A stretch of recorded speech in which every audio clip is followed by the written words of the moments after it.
Okay, let's try this again. This is going to be my reading for the Little House on the Prairie series. First book is Little House in the Big Woods. For those of you who grew up in the 90s and stuff, 80s, 90s, I don't know when these books came out, to be completely honest. I just know I had these as a kid. I originally had all of them, but one of them, I guess, the cover got torn off. I guess I got rid of them at some point. But yeah, I bought them, but they're only in paperback and hardback, so I didn't have a Kindle version, so this is just gonna be it's just gonna be listening, essentially. You won't be able to read along. So, yeah. These books ain't that thick. Actually, never mind, there's like 229 pages at least. Okay, let's see. Okay. Little House in the Big Woods. Once upon a time, 60 years ago, a little girl lived in the big woods of Wisconsin in a little gray house made of logs. The great dark trees of the big woods stood all around the house, and beyond them were other trees, and beyond them were more trees, of course. As far as a man could go to the north in a day or a week or a whole month, there was nothing but trees. There were no houses, there were no roads, there were no people, there were only trees, and the wild animals who had their homes among them. Wolves lived in the big woods, and bears, and huge wild cats. Muskrats and mink and otter lived by the streams. Foxes had dens in the hills, and deer roamed everywhere. To the east of the little log house, and to the west, there were miles upon miles of trees, and only a few little log houses scattered far apart in the edge of the big woods. So far as the little girl could see, there was only the one little house where she lived with her father and mother, her sister Mary, and baby sister Carrie. A wagon track ran before the house, turning and twisting out of sight in the woods where the wild animals lived, but the little girl did not know where it went, nor what might be at the end of it. The little girl was named Laura, and she called her father Pa and her mother Ma. In those days and in that place, children did not say father and mother, nor mama and papa, as they do now.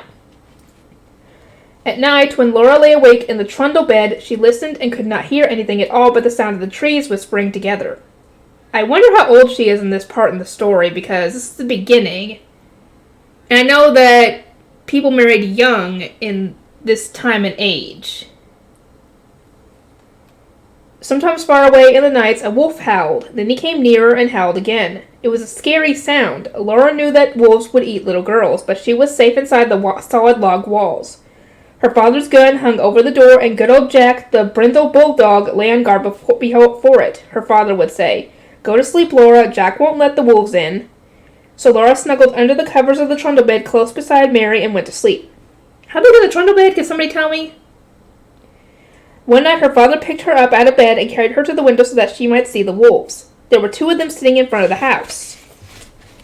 They looked like shaggy dogs. They pointed their noses at the big bright moon and howled. Jack paced up and down before the door, growling. The hair stood up along his back, and he showed his sharp, fierce teeth to the wolves. They howled, but they could not get in. The house was a comfortable house. Upstairs there was a large attic, pleasant to play in when the rain drummed on the roof. Downstairs was the small bedroom and the big room. The bedroom had a window that closed with a wooden shutter. The big room had two windows with glass in the panes, and it had two doors, a front door and a back door. All around the house was a crooked rail fence to keep the bears and the deer away. In the yard in front of the house were two beautiful big oak trees. Every morning, as soon as she was awake, Laura ran to look out the window, and one morning she saw in each of the big trees a dead deer hanging from a branch. I'm guessing her father's doing. Pa had shot the deer the day before, and Laura had been asleep when he brought them home at night and hung them high in the trees so the wolves did not get the meat. That day, Pa and Ma and Laura and Mary had fresh venison for dinner. It was so good that Laura wished they could eat it all. But most of the meat must be salted and smoked and packed away to be eaten in the winter. Yeah, because this was, I think, in the 1800s. So they didn't have stores or any kind of farmer's market or anything like that. They had to hunt and grow their own food. For winter was coming. The days were shorter and frost crawled up the window panes at night. Soon the snow would come. Then the log house would be almost buried in snowdrifts, and the lake and the streams would freeze. In the bitter cold weather, Pa could not be sure of finding any wild game to hunt for meat. The bears would be hidden away in their dens while they slept soundly all winter long. The squirrels would be curled in their nests in hollow trees with their fuzzy tails wrapped snugly around their noses. The deer and the rabbits would be shy and swift. Even if Pa could get a deer, it would be poor and thin, not fat and plump as deer ate in the fall. Or deer are in the fall, sorry. Pa might hunt alone all day in the bitter cold in the big woods covered with snow and come home at night with nothing for Ma and Mary and Laura to eat. So as much food as possible must be stored away in the little house before winter came, which makes sense. You have to prepare so you don't starve during the winter. Pa skinned the deer carefully and salted and stretched the hides, for he would make soft leather of them. Then he cut up the meat and sprinkled salt over the pieces as he laid them on a board. Standing on end in the yard was a tall length cut from the trunk of a big hollow tree. Pa had driven nails inside as far as he could reach from each end. Then he stood it up, put a little roof over the top, and cut a little door on one side near the bottom. On the piece that he cut out, he fastened leather hinges, then he fitted it into place, and that was the little door with the bark still on it. After the deer meat had been salted several days, Pa cut a hole near the end of each piece and put a string through it. Laura watched him do this, and then she watched him hang the meat on the nails in the hollow log. He reached up through the little door and hung meat on the nails as far up as he could reach. Then he put a ladder against the log, climbed up to the top, moved the roof to one side, and reached down inside to hang meat on those nails. So essentially, it's to keep the meat cold, I think, so it doesn't spoil. Or to make it smoke. It's a smokehouse. Then Pa put the roof back again, climbed down the ladder, and said to Laura, "Run over to the chopping block and fetch me some of those green hickory chips, new, clean, white ones." So Laura ran to the block where Pa chopped wood and filled her apron with the fresh, sweet-smelling chips. Just inside the little door in the hollow log, Pa built a fire of tiny bits of bark and moss, and he laid some of the chips on it very carefully. Instead of burning quickly, the green chips smoldered and filled the hollow log with thick, choking smoke. So it's a smokehouse. Hold on, let me do this real quick. Every time there's an illustration, I'll show you guys. Actually, that'd be annoying to do and to figure out. Pa shut the door, and a little smoke squeezed through the crack around it. And a little smoke came out through the roof, but most of it was shut in with the meat. "There's nothing better than good hickory smoke," Pa said. "That will make good venison that will keep anywhere in any weather." Then he took his gun, and slinging his axe over his shoulders, he went away to the clearing to cut down some more trees. Laura and Ma watched the fire for several days. When the smoke stopped coming through the cracks, Laura would bring more hickory chips, and Ma would put them in the fire under the meat. All the time there was a little smell of smoke in the yard, and when the door was opened, a thick, smoky, meaty smell came out. At last, Pa said the venison had smoked long enough. Then he let the fire go out, and Pa took all the strips and pieces of meat out of the hollow tree. Ma wrapped each piece neatly in paper and hung them in the attic where they would keep safe and dry. One morning, Pa went away before daylight with the horses and wagon, and that night he came home with a wagon load of fish. Yeah, they're going to need venison, they're going to need fish, they're going to need, what else could they catch? I think those are the main things. Because I don't think they get cows. No, wait, maybe they do. Or maybe they know somebody with a cow. And chickens. Same for that. The big wagon box was piled full, and some of the fish were as big as Laura. Pa had gone to Lake Pepin and caught them all with a net. Ma cut large slices of flaky white fish without one bone for Laura and Mary. They all feasted on the good fresh fish. All they did not eat fresh was salted down in barrels for the winter. Oh, here we go, a pig too. Never mind. Pa owned a pig. It ran wild in the big woods, living on acorns and nuts and roots. Now he caught it and put it in a pen made of logs to fatten. He would butcher it as soon as that weather was cold enough to keep the pork frozen. Once, in the middle of the night, Laura woke up and heard the pig squealing. Pa jumped out of bed and snatched his gun from the wall and ran outside. I'm guessing something tried to kill the pig. Then Laura heard the gun go off once, twice. When Pa came back, he told what had happened. He had seen a big black bear standing outside the pig pen, or beside the pig pen. The bear was reaching into the pen to grab the pig, and the pig was running and squealing. Pa saw this in the starlight, and he fired quickly, but the light was dim, and in his haste, he missed the bear. The bear ran away into the woods, not hurt at all. Probably for the best, because a hurt bear is a dangerous bear. Laura was sorry Pa did not get the bear. She liked bear meat so much. Pa was sorry too, but he said, "Anyway, I saved the bacon." The garden behind the little house had been growing all summer. It was so near the house that the deer did not jump the fence and eat the vegetables in the daytime, and at night, Jack kept them away. Sometimes in the morning there were little hoof prints among the carrots and the cabbages, but Jack's tracks were there too, and the deer had jumped right out again. Now the potatoes and carrots, the beets and turnips and cabbages were gathered and stored in the cellar, for freezing nights had come. Onions were made into long ropes, braided together by their tops, and then were hung in the attic, besides wreaths of red pepper strung on threads. The pumpkins and squashes were piled in orange and yellow and green heaps in the attic's corner. So essentially the attic is a storage room for all their winter food. Except for some of the stuff. The barrels of salted fish were in the pantry, and yellow cheeses were stacked on the pantry shelves. So where did the cheese come from? We might get an answer, who knows.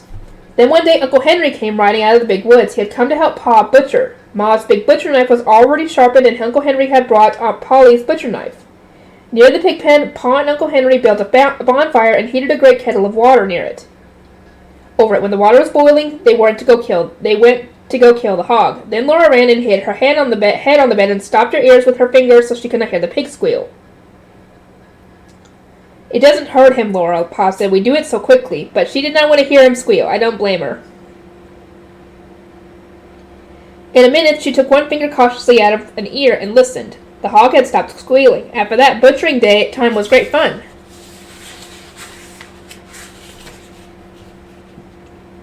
It was such a busy day with so much to see and do. Uncle Henry and Pa were jolly, and there would be spare ribs for dinner, and Pa had promised Laura and Mary the bladder and the pig's tail. What does the pig's tail do again? I know they blow up the bladder like a ball. As soon as the hog was dead, Pa and Uncle Henry lifted it up and down in the boiling water till it was well scalded. Then they laid it on a board and scraped it with their knives, and all the bristles came off. After that, they hung the hog in a tree, took out the insides, and left it hanging to cool. When it was cool, they took it down and cut it up. There were hams and shoulders, side meat, and spare ribs and belly. There was the heart and the liver and the tongue, and the head to be made into head cheese. Ew, head cheese, yuck. And the dishpan full of bits to be made into sausage. The meat was laid on the board in the back door shed, and every piece was sprinkled with salt. The hams and the shoulders were put to pickle in brine, for they would be smoked like the venison in the hollow log. "You can't beat Honey Cured's ham," Pa said. He was blowing up the bladder and made a little white balloon, and he tied the end tight with a string and gave it to Mary and Laura to play with. They could throw it into the air and spat it back and forth with their hands, or it would bounce along the ground and they would kick it. But even better fun than a balloon was the pig's tail. What's the pig's tail do? Pa skinned it for them carefully, and into the large end he thrust a sharpened stick. Ma opened the front of the cook stove and raked the hot coals out onto the iron hearth. Then Laura and Mary took turns holding the pig's tail over the coals. It sizzled and fried, and drops of fat dripped off it and blazed on the coals. Ma sprinkled it with salt. Their hands and their faces got very hot, and Laura burned her finger, but she was so excited she did not care. Roasting the pig's tail was such fun that it was hard to play fair taking turns. At last it was done. It was nicely browned all over, and how good it smelled. They carried it into the yard to cool it, and even before it was cool enough, they began tasting it and burned their tongues. Oh, so it's something they could eat. Okay. They ate every little bit of meat off the bones and gave the bones to Jack. And that was the end of the pig's tail. There would not be another one till next year. Uncle Henry went home after dinner, and Pa went away to his work in the big woods. But for Laura and Mary and Ma, butchering time had only begun. There was a great deal for Ma to do, and Laura and Mary helped her. All that day and the next, Ma was trying out the lard in big iron pots on the cook stove. Laura and Mary carried wood and watched the fire. It must be hot, but not too hot, or the lard would burn. The big pots simmered and boiled, but they must not smoke. From time to time, Ma skimmed out the brown cracklings. She put them in a cloth and squeezed out every bit of the lard, and then she put the cracklings away. She would use them to flavor Johnny cake later. What were cracklings? The lard was the fat, correct?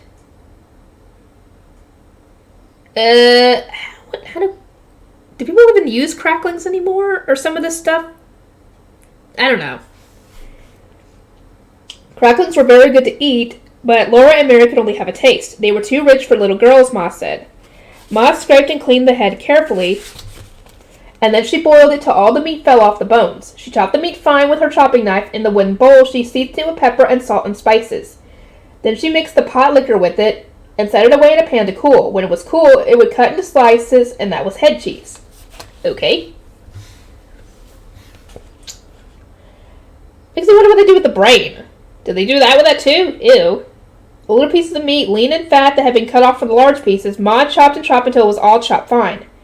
She seasoned it with salt and pepper, and with dried sage leaves over the garden. Then with her hand she tossed and turned it until it was well mixed, and she molded into the balls, so sausage balls. She put the balls in the pan out in the shed, where they would freeze and be good to eat all winter. That was the sausage. When butchering time was over, there were the sausages and the head cheese, the big jars of lard, and the keg of white salt pork out in the shed, and in the attic hung the smoked ham and shoulders. The little house was fairly bursting with good food stored away for the long winter. The pantry and the shed and the cellar were full, and so was the attic, so essentially they wouldn't go hungry.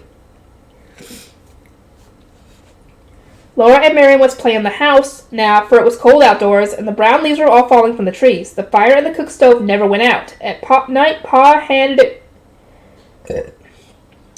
banked it with ashes to keep the coals alive till morning. The attic was a lovely place to play. The large, round-colored pumpkins made beautiful chairs and tables.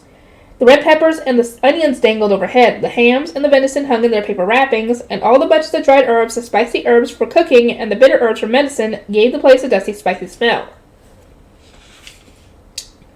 Often the wind howled outside with a cold and lonesome sound, but in the attic, Laura and Mary played house with the squashes and the pumpkins, and everything was snug and cozy. Mary was bigger than Laura, and she had a rag doll named Nettie. Laura had only a corn cob wrapped in a handkerchief, but it was a good doll. It was named Susan. It wasn't Susan's fault that she was only a corn cob. Sometimes Mary let Laura hold Nettie, but she did it only when Susan wouldn't see. Oh, a kid's imagination. The best of times of all were at night. After supper, Pa brought in his traps in from the shed to grease them by the fire. He rubbed them bright and greased the hinges of the jaws and the springs of the pan with a feather dipped in bear's grease. There were small traps and middle-sized traps and great bear traps with teeth in their jaws that Pa would say would break a man's leg if they shut onto it.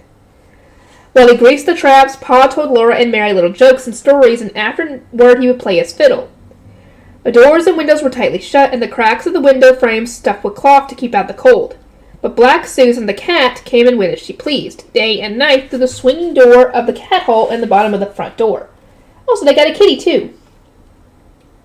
She always came very quickly so the door would not catch her tail when it fell shut behind her. One night when Pa was greasing the traps, he watched Black Susan come in, and he said, "There was once a man who had 2 cats, a big cat and a little cat." Laura and Mary ran to lean on his knees and hear the rest. "He had 2 cats, Pa repeated, a big cat and a little cat. So he made a big cat hole in his door for the big cat, and then he made a little cat hole for the little cat." There Pa stopped. "But why couldn't the little cat?" Mary began. "Because the big cat wouldn't let it," Laura interrupted. "Laura, that's very rude. You must never interrupt," said Pa. "But I see," he said, "that either one of you has more sense than the man who cut the 2 cat holes in his door." Then he laid away the traps, and he took his fiddle out of its box and began to play. That was the best time of all. Okay, how long have I been recording? Okay, only 18 minutes, okay. Winter days and winter nights. The first snow came, and the bitter cold. Every morning, Pa took his gun and his traps and was gone all day in the big woods, setting the small traps for muskrats and mink along the creeks, the mill-sized traps for foxes and wolves in the woods. He set one of the big bear traps, hoping to get a fat bear before they all went into their dens for the winter. One day he came back, took the horses and sled, and hurried away again. I'm guessing he got something good. He had shot a bear. Oh, good. Laura and Mary jumped up and down and clapped their hands. They were so glad. Mary shouted, "I want the drumstick! I want the drumstick!" Drumstick? Mary did not know how big a bear's drumstick was. When Pa came back, he had both a bear and a pig in the wagon. Oh, good. He had been going through the woods and with a big bear trap in his hands and the gun on his shoulder when he walked around a big pine tree covered with snow, and the bear was behind the tree. The bear had just killed the pig and was picking it up to eat it. Pa said the bear was standing up on its hind legs, holding the pig in its paws just as though they were hands. Pa shot the bear, and there was no way of knowing where the pig came from, nor whose pig it was. "So I just brought home the bacon," Pa said. Literally, yes, you did. There was plenty of fresh meat to last for a long time. The days and the nights were so cold that the pork in a box and the bear meat hanging in the little shed outside the back door were solidly frozen and did not thaw. When Ma wanted fresh meat for dinner, Pa took the axe and cut up a chunk of frozen bear meat or pork, but the sausage balls or the salt pork or the smoked hams and the venison Ma could get for herself from the shed or the attic. The snow kept coming till it was drifted and banked against the house. In the morning, the window panes were covered with frost in beautiful pictures of trees and flowers and fairies. Ma said that Jack Frost came in the night and made the pictures while everyone was asleep. Laura thought that Jack Frost was a little man in all snowy white, wearing a glittering white pointed cap and soft white knee boots, made of deerskin. His coat was white and his mittens were white, and he did not carry a gun on his back, but in his hands he had shining sharp tools of which he carved the pictures. Okay. Laura and Mary were allowed to take Ma's thimble and make pretty patterns of circles in the frost and the glass, but they never spoiled the pictures that Jack Frost had made in the night. When they put their mouths close to the pane and blew their breath on it, the white frost melted and ran in drops down the glass. Then they could see the drifts of snow outside and the great trees standing bare and black, making thin blue shadows on the white snow. Laura and Mary helped Ma with their work. Every morning there were dishes to wipe. Mary wiped more of them than Laura because she was bigger, but Laura always wiped carefully her own little cup and plate. By the time the dishes were all wiped and set away, the trundle bed was aired. Then, standing one on each side, Laura and Mary straightened the covers, tucked them in well at the foot and the sides, plumped at the pillows, and put them in place. Then Ma pushed the trundle bed into its place under the big bed. So I can see a picture of the trundle bed, and it's very small. Okay? I got an idea of that. After this was all done, Ma began the work that belonged to that day. Each day had its own proper work. Ma used to say, wash on Monday, iron on Tuesday, mend on Wednesday, churn on Thursday, clean on Friday, bake on Saturday, rest on Sunday. Laura liked the churning and the baking days best of all the week. In winter, the cream was not yellow as it was in summer, and butter churned from it was white and not so pretty. Ma liked everything on her table to be pretty, so in the winter time she colored the butter. After she had put the cream in the tall crockery churn and set it near the stove to warm, she washed and scraped a large orange-colored carrot. Then she grated it on the bottom of the old leaky tin pan that Pa had punched full of nail holes for her. So essentially a cheese grater. Ma rubbed the carrot across the roughness until she had rubbed it through all the holes, and when she lifted up the pan, there was a soft, juicy mound of grated carrot.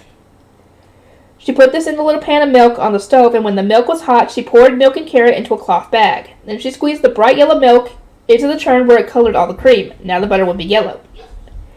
Laura and Mary were allowed to eat the carrot after the milk had been squeezed out. Mary thought she ought to have the larger share because she was older, and Laura said she should have it because she was littler. But Ma said they must divide it evenly. It was very good. When the cream was ready, Ma scalded the long wooden churn dash, put it in the churn, and dropped the wooden churn cover over it. Then the churn cover had a little round hole in the middle, and Ma moved the dash up and down through the hole. She churned for a long time. Mary could sometimes churn while Ma rested, but the dash was too heavy for Laura. At first, the splashes of cream showed thick and smooth around the little hole. After a long time, they began to look grainy. Then Ma churned more slowly, and on the dash there began to appear tiny grains of yellow butter. When Ma took off the churn cover, there was the butter in a golden lump drowning in the buttermilk. Then Ma took out the lump with a wooden paddle into a wooden bowl, and she washed it many times in cold water, turning it over and over and working it with the paddle until the water ran clear. After that, she salted it. Now came the best part of the churning. Ma molded the butter. On the loose bottom of the wooden butter mold was carved the picture of a strawberry with 2 strawberry leaves. With the paddle, Ma packed butter tightly into the mold until it was full. Then she turned it upside down over a plate and pushed on the handle of the loose bottom. A little firm pad of golden butter came out with the strawberry and its leaves molded on the top. Laura and Mary watched breathless, one on each side of Ma, while the golden little butter plate, each with its strawberry on the top, dropped onto the plate as Ma put all the butter through the mold. Then Ma gave them each a drink of good fresh buttermilk. On Saturdays, when Ma made the bread, they each had a little piece of dough to make into a little loaf. They might have a bit of cookie dough, too, to make little cookies, and once Laura even made a pie in her patty pan. After the day's work was done, Ma sometimes cut paper dolls for them. She cut the dolls out of stiff white paper and drew the faces out with a pencil. Then from bits of colored paper she cut dresses and hats, ribbons and laces so that Laura and Mary could dress their dolls beautifully. But the best time of all, it was at night when Pa came home. He would come in from his tramping through the snowy woods with tiny icicles hanging on the ends of his mustaches. He would hang his gun over the wall over the door, throw off his fur cap and coat and mittens, and call, "Where's my little..." This is what he calls Laura, if I remember correctly. "Where's my little half pint of sweet cider half drunk up?" That was Laura because she was so small. Okay, how big is she? That's what I want to know. Laura and Mary would run to climb him on his knees and sit there while he warmed himself by the fire. Then he would put on his coat and cap and mittens and go out to do the chores and bring in plenty of wood for the fire. Sometimes when Pa had walked his trap lines quickly because the traps were empty, or when he had got some game sooner than usual, he would come home early. Then he would have time to play with Laura and Mary. One game they loved was called Mad Dog. Pa would run his fingers through his thick brown hair, standing it all up on it, and then he dropped on all fours and growling. He would chase Laura and Mary all around the room trying to get them cornered when he couldn't get away. That's silly. So essentially he's trying to, I guess, play a version of tag, sort of. They were quick at dodging and running, but once he caught them against the wood box behind the stove, they couldn't get past Pa and there was no other way out. Then Pa growled so terribly, his hair was so wild, his eyes so fierce that it all seemed real. Mary was so frightened that she could not move, but as Pa came nearer, Laura screamed, and with a wild leap and a scramble, she went over the wooden box, dragging Mary with her. And at once, there was no Mad Dog at all. There was only Pa standing there with his blue eyes shining, looking at Laura. "Well," he said to her, "you're only a little half pint of cider half drunk up, but by jinks, you're as strong as a little French horse." Well, I mean, when you're scared, you never know what you can do. "You shouldn't frighten the children so, Charles," Ma said. "Look how big their eyes are." Pa looked and then he took down his fiddle. He began to play and sing. Oh, I'm not even singing. I'm not even trying this. It's the whole Yankee Doodle thing. No, it's, I'm just gonna say it. Yankee Doodle went to town. He wore his striped trousers. He swore he couldn't see the town. There were so many houses. Laura and Mary forgot all about the Mad Dog. There's actually a picture of him playing with them. I want to show you guys, but I'd have to change. Actually, I can just do this. Hold on. Oh, wrong one. There we go. See? Right, he's playing with them. Oh, boy. Okay.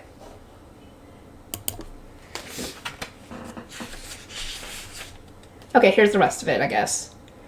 "And there he saw some great big guns, big as a log of maple, and every time they turned them around, it took 2 yoke of cattle. And every time they fired them off, it took a horn of powder. It made a noise like father's gun, only a nation louder."